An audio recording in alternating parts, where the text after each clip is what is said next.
going on, everybody? This is Sean of Raw Select Music. Today I want to talk about this album right here. This is Tall Black Guy's Airplane Mode, released on Fat Beats on February 26th, 2021. Now, when this album got announced, I got super hyped. So much so that as soon as I saw the announcement, I started checking around on the websites where I ordered my records, and as soon as I saw a listing for it, I made sure to reserve it because I knew that not only did I need to have this, but also that it was going to sell out almost immediately. So since I got it in my hands, I've been listening to it quite a bit, and today I wanted to share my thoughts and opinions of this record and let you know if it's worth checking out. So with that being said, let's talk about this guy. So for those of you who might not know, Terrell Wallace, aka Tall Black Guy, is a multi-instrumentalist, beatmaker, and hip-hop producer who really carved out a name for himself over the last 10 years with his one-of-a-kind sample chops and drums, including some outstanding flips of some super well-known songs, and employing a level of melody and musicality not normally seen or heard in beat music and hip-hop production. Since breaking into the scene, he's released countless tracks both digitally and on vinyl, released 2 well-received albums on First Word Records, as well as having done a lot of production work with foreign exchange and foreign exchange related artists like Phonte and Zoe. Like a lot of his previous work, Airplane Mode continues the 2 themes that pop up in a lot of his releases: life and travel, with his first album being about growing up in Detroit, to his second album about taking a journey, to this one being about, read what he has to say about it here.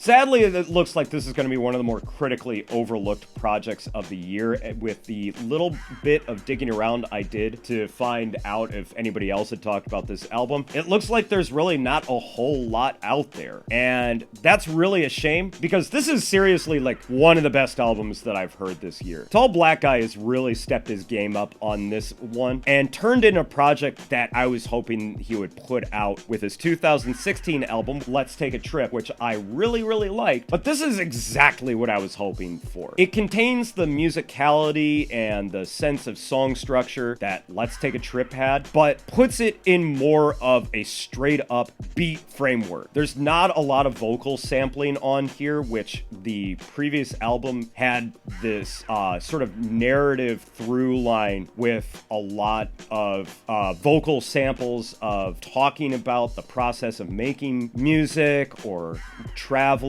or just life in general. And this album has that a certain degree, but not nearly as prominently as it was on Let's Take a Trip. This album is very focused on one thing and one thing only: making your head nod. And it does that in spades. This is some of Tall Black Guy's most impressive drum programming to date. Some of the tracks have more of that boom bap feel to it. Some of the tracks have these amazing layered rolling drums, and it's all combined with these super smooth, almost atmospheric, jazzy and soulful synths and keys that just make this absolutely gorgeous vibe of an album. Now, I really don't feel like a track for track breakdown is going to be very helpful for this. Top of that, I feel like trying to describe beat music is an inherently difficult task. Some of the tracks are a little bit more energetic. Some of the tracks are a little bit more mellow. Some of the tracks employ halftime. Some of the tracks are a little bit more up-tempo. There's quite a bit of variety on here, but there's also a very strong connectivity to all the tracks on here. And it feels like not only is this just a collection of some really great beats, but I feel like it is varied enough that it never feels like all the songs are just sort of blurring together. It hit basically everything that I was looking for. If you're looking for something to study to, you would definitely want to listen to this. If you want something to rock out to, you definitely want to listen to this. If you're actually looking for a good album to start with Tall Black Guy, I can't recommend this guy enough. It is immaculately produced. It's probably the most musical thing that he's done to date, and it is by far the more hip-hop centric album of at least the albums that I've heard. I still haven't heard 8 Miles to Monart. I probably should at some point, but damn, that album is hard to get a hold of. But comparatively, while I really do love what Tall Black Guy was doing on Let's Take a Trip, this This was exactly what I was hoping for from a Tall Black Guy project, and thusly, I can't recommend it enough. And if you've slept on this for this long, shame on you, because you need to run out and get this right now. And I'm gonna leave it at that. So that's gonna be it for me today, guys. Thanks as always for watching. If you've listened to this album for yourself, please let me know what you thought about it down in the comments below. Please make sure you head over to my WordPress blog, because that's where I post music links to any of the records that I talk about on this channel. And make sure you're here every Sunday for Live from the Record Room, my weekly DJ live streams where I play records like the ones that I talk about on this channel, as well as a whole host of records in my collection that I don't get a chance to talk about in these videos. Links to everything, as always, down in the description. But that's going to be it for me today, guys. Thanks as always for watching, and I will catch you in the next video. So until then, peace out!